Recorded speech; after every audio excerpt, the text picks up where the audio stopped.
The fluorescent lights in the FBI field office hummed with an oppressive monotony that seemed to make the air itself heavy. Special Agent Sarah Chen sat across from the weathered man who had walked through their doors 3 hours ago, claiming to have information about a case that had gone cold nearly a decade prior. His name was Batbuyer, though he insisted everyone call him Bat. His hands, gnarled from years of desert sun and bitter winds, trembled slightly as he wrapped them around a paper cup of coffee that had long since gone cold. "I need to tell someone," Bat said, his English heavily accented but clear. "I cannot carry this anymore." Chen leaned forward, her digital recorder positioned between them on the metal table. Behind the one-way mirror, her partner, Agent Marcus Rodriguez, watched intently. The Mongolian guide's sudden appearance at their Denver office had sent ripples through the department. The disappearance of Mark and Jennifer Sullivan in Mongolia's Gobi Desert had been one of those cases that haunted everyone involved. A young couple vanishing without a trace during what should have been the adventure of a lifetime. "Take your time, Mr. Batbuyer," Chen said softly. "Start from the beginning." Bat's eyes, deep-set and shadowed, fixed on a point somewhere beyond the wall. "October 2016. I remember because it was unusual season for tourists. Most come in summer, when desert is less cruel." He paused, seeming to gather strength. "The Sullivans hired me through tourism company in Ulaanbaatar. They wanted authentic experience, they said, not tourist routes. Real desert." Chen made a note. This matched what they knew from the initial investigation. Mark Sullivan, 28, a software engineer from Seattle, and his wife Jennifer, 26, a photographer, had indeed arranged for a private guide through a reputable company. Bat had been vouched for.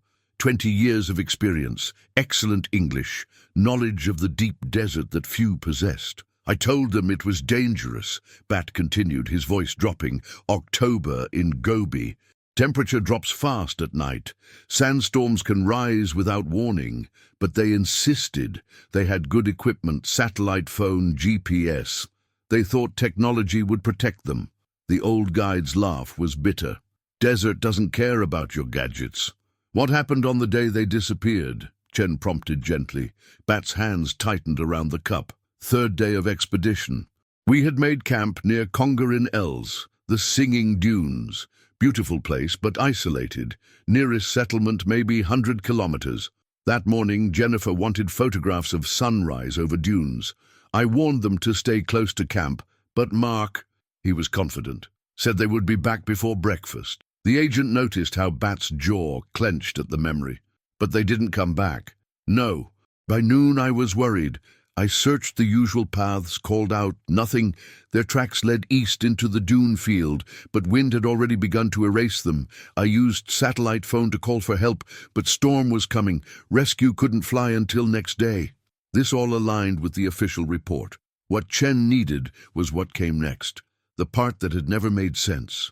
"The investigation said you continued searching alone," she said. For the first time since beginning his story, Bat looked directly at her. His eyes were haunted. "Yes, I searched. But that is where my lie begins." The room seemed to grow smaller. Chen felt Rodriguez shift behind the mirror. "I found them that night," Bat whispered. "Both of them. They were alive." The words hung in the air like an accusation. 9 years. 9 years of a family's grief, of resources spent searching, of a case gone cold. And he had known all along.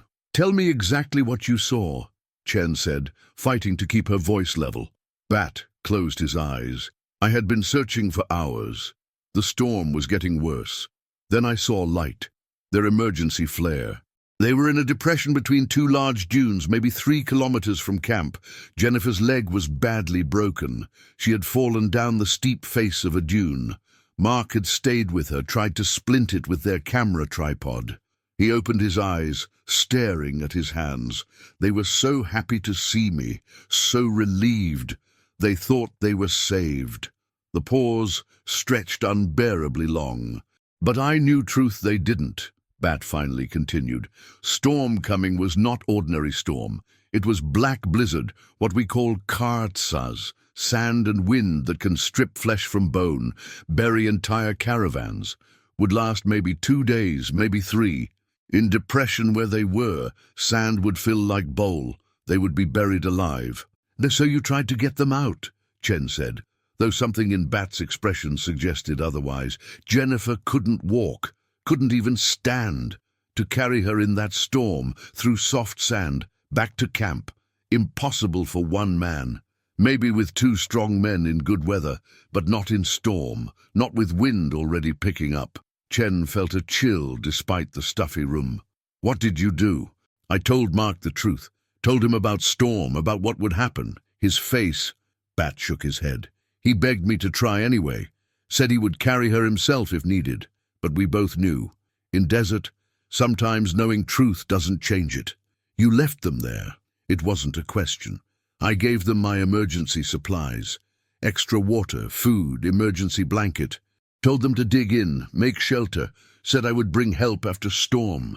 His voice broke. We all knew I was lying. Agent Chen felt her throat constrict as Bat's confession settled into the sterile air of the interrogation room. Behind the mirror, she knew Rodriguez was likely already pulling files, cross-referencing dates with weather reports from October 2016. Before you made your decision to leave, Chen said carefully, did you consider any alternatives? Bat's weathered face contorted with grief. You think I didn't? You think I just walked away? His voice cracked. I stayed with them for 2 hours. 2 hours while Storm got closer. Walk me through those 2 hours. The old guide rubbed his face with both hands. First, we tried to move Jennifer, Mark and I, together. She screamed. The bone had torn through skin. Every movement was agony. We made it maybe 20 meters before she passed out from pain. Sand was already coming like needles. Chen noted the details. The medical examiner had always wondered about the lack of remains. Now she understood. They had never been looking in the right place. Mark wouldn't give up, Bat continued. He tried to carry her alone while I marked path. But in Storm, even 10 meters away, you cannot see. The sand was already piling against anything that blocked wind. What about your vehicle? 3 kilometers away at camp. In black blizzard, you cannot see your hand. GPS becomes useless when you cannot move straight. I have survived 5 black blizzards. You survive by finding shelter, not by wandering blind. Chen pulled up a satellite image on her tablet. Can you show me where? Bat studied the image, his finger settling on a spot. Here, this depression. In normal weather, beautiful spot. In black blizzard, death trap. Let's go back to those 2 hours. What did you talk about? His eyes grew distant.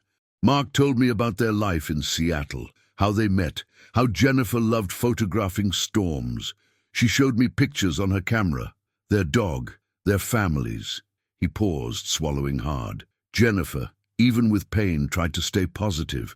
Said they would have amazing story to tell. Mark held her hand, told her stories about their honeymoon, about children they wanted. The room fell silent. Chen let the moment stretch. Then Mark asked me to promise something, Bat said quietly. To tell their families they died together, that neither was alone. I promised. But you didn't keep that promise. No. The word came out like a physical blow. When I returned, reported them missing, I became coward, afraid of questions, afraid to admit I left them to die. Chen glanced at her notes. You said earlier there was something specific you hid. What was it? Bat reached into his jacket pocket and pulled out a small, weathered notebook. This. Chen took it carefully. What is this? Jennifer gave it to me. While we waited, she wrote letters to their families, last words. She made me promise to deliver them. His voice dropped. Another promise I broke. Chen opened the notebook. Jennifer's handwriting was shaky, but legible. October 15th, 2016, 4:47 p.m. Chen read aloud. Storm approaching. Bat says we have maybe an hour. My leg is broken below knee. Mark refuses to leave me. We've accepted what's coming. We're together. She looked up at Bat. This could have led search teams directly to them. Yes, but it would have revealed I was there, that I left them, so I kept it. Told myself someday I would mail it, but days became months, months became years. Is there more? Bat nodded. Read last entry. Chen flipped pages. The writing was different, masculine, hurried. Bat, if you're reading this, you made it back. Thank you for trying. We know you had no choice. Neither Jennifer nor I blame you. Tell our families we watched the stars come out together one last time. Mark. The silence was deafening. Chen had worked missing persons for 15 years, but rarely encountered such profound tragedy from an impossible choice. There's one more thing, Bat said. Reason I came now. Chen waited. I'm dying. Cancer. 3 months, maybe 4. I couldn't go to my death carrying their ghosts. He looked at her with haunted eyes. I know I face prison. I know their families will hate me, but maybe now they can have peace. Maybe they can bring them home. The weight of revelation pressed down on the small room. 9 years of questions answered by one man's impossible choice. Mr. Batbuyer, Chen said finally, I need you to mark exactly where you left them, everything you remember. The helicopter blades cut through the morning air above the Gobi Desert, their rhythmic thunder a stark contrast to the eternal silence below. Agent Chen pressed her face to the window, watching endless dunes roll past like frozen waves. Beside her, Bat sat rigid, his knuckles white as he gripped the safety harness. It had been 48 hours since his confession. The FBI had moved fast. Too much time had already been lost. Chen's superiors had negotiated with Mongolian authorities, arranged permits, assembled a recovery team.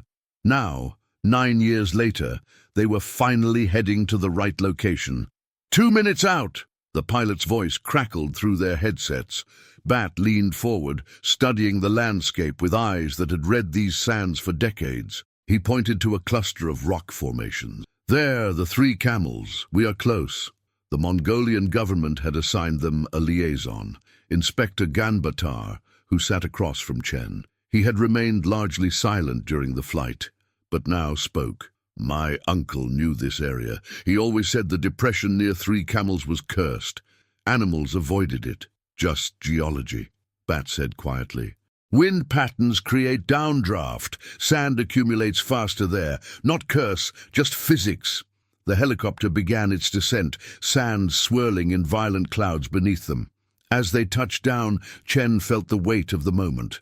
Somewhere beneath these dunes lay answers to questions that had tormented 2 families for nearly a decade. The team assembled quickly. Chen, Rodriguez, who had flown in on a separate flight, Ganbatar, Bat, 2 forensic specialists, and a local guide who knew the current terrain. The October sun was already harsh despite the early hour. Bat oriented himself using distant landmarks, his movements careful but certain. The storm that night came from northwest. It would have pushed sand this direction. He walked slowly, counting steps, pausing occasionally to sight distant peaks. Here, he finally said, pointing to what looked like an unremarkable stretch of dunes. They were here. Dr. Sarah Martinez, the lead forensic specialist, unpacked ground-penetrating radar equipment. The sand migration patterns suggest accumulation of 12 to 15 feet since 2016, she said. If they're here, they're deep. The radar work was meticulous, each pass revealing layers of geological time. Chen watched Bat during the search. The old guide stood apart, his face etched with conflicting emotions. Relief at finally revealing the truth, dread at what they would find. Got something, Martinez announced after 2 hours.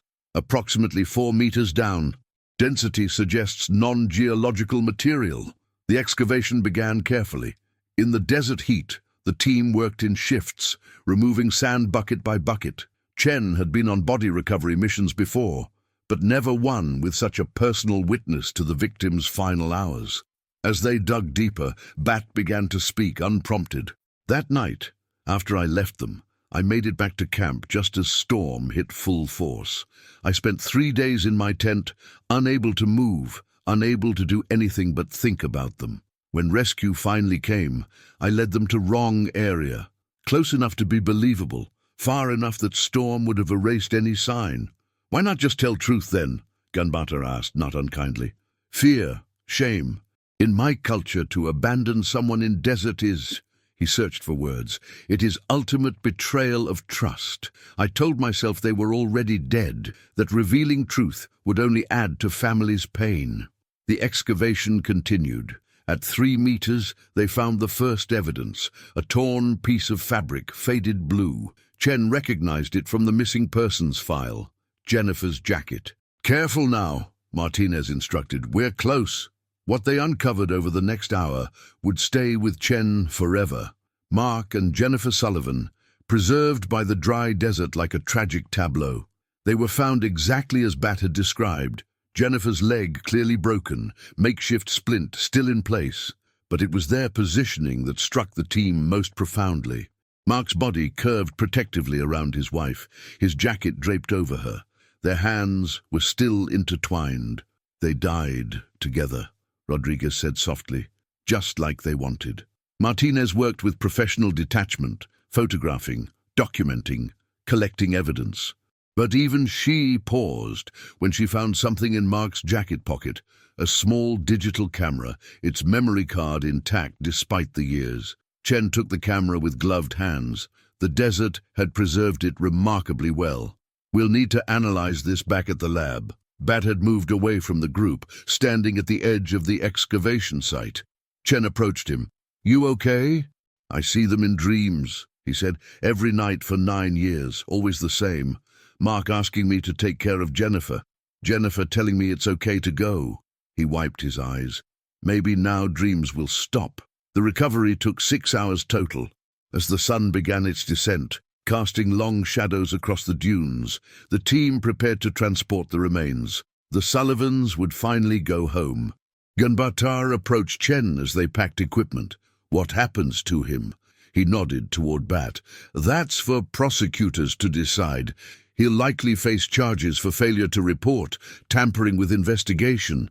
But given circumstances," Chen shrugged, "his cooperation, his terminal illness, I suspect any sentence will be largely symbolic." As the helicopter lifted off, Chen looked back at the excavation site. The desert was already beginning to reclaim it, sand trickling back into the hole they had dug. In a few days, there would be no sign of their presence. But for 2 families in Seattle, the endless wandering would finally end. Bat spoke one last time as they flew toward Ulaanbaatar. "In desert, we have saying, the sands remember everything, but forgive nothing. I thought I could bury truth like sand buried them, but desert always gives up its secrets. Just sometimes takes longer." Chen nodded, understanding. The desert had finally released Mark and Jennifer Sullivan. Whether it would release Bat from his guilt remained to be seen. The Riverside Memorial Chapel in Seattle had never seen such a crowd. 9 years of questions had created a community of sorts. Friends, family, amateur investigators, and strangers who had followed the case all gathered to witness the final chapter of Mark and Jennifer Sullivan's story. Agent Chen sat in the back row, watching as 2 polished wooden caskets were wheeled to the front. The funeral director had done remarkable work. The families could have closure without the trauma of seeing what the desert had done. Photos of the young couple smiled from easels.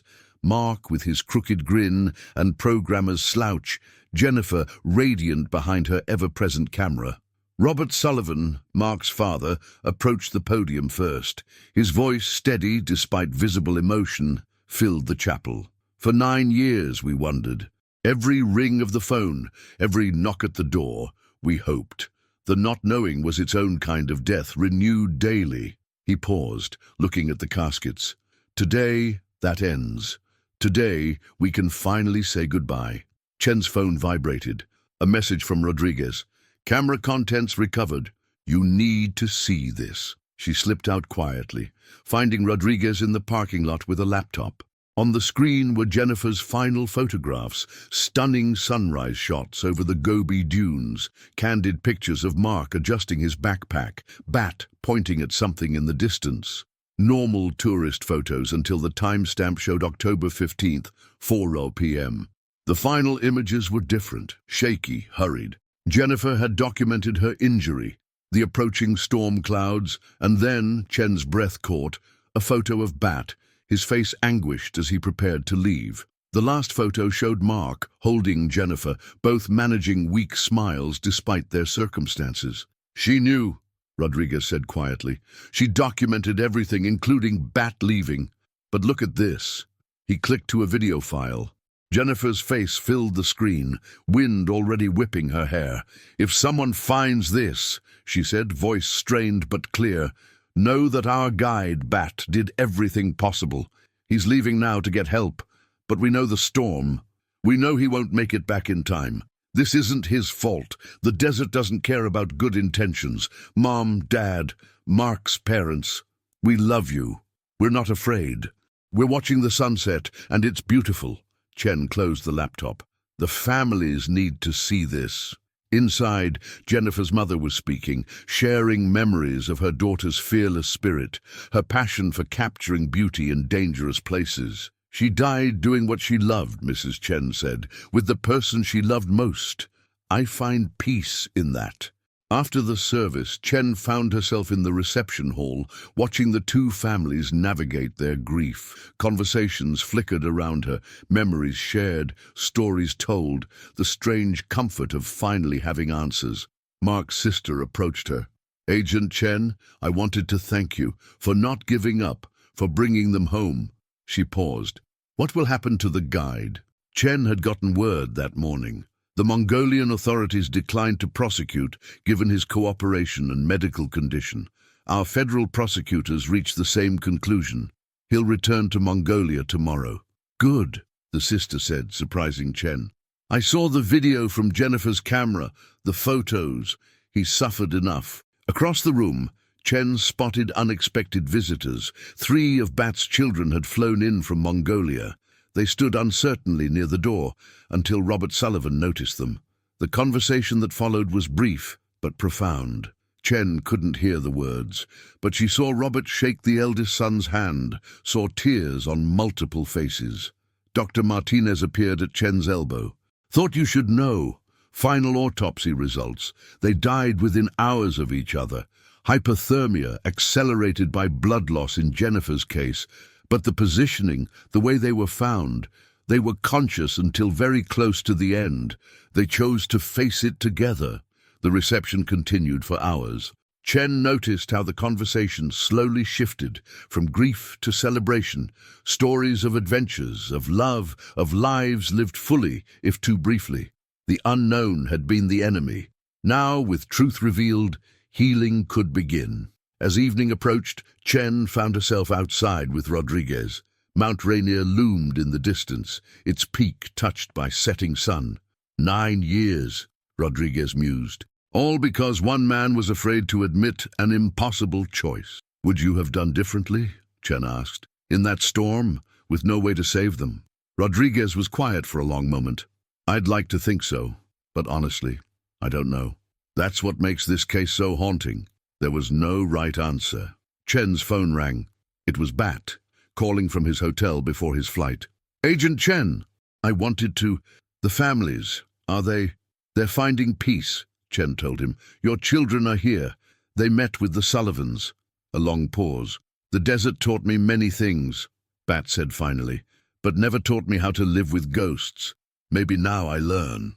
After they hung up, Chen remained outside watching the mountain. In her years with the Bureau, she had closed many cases, but few had affected her like this one. The truth hadn't brought Mark and Jennifer back, but it had freed multiple families from the prison of uncertainty. Back inside, she found the families had gathered around a laptop, watching Jennifer's photographs from their final expedition. The images were breathtaking. The desert in all its terrible beauty, 2 young people in love with each other and with adventure. The last photo before the accident showed them silhouetted against a massive dune, hands linked, tiny figures against the immensity of the landscape. She would have loved knowing these survived. Jennifer's mother said softly, "That beauty endured even when they couldn't."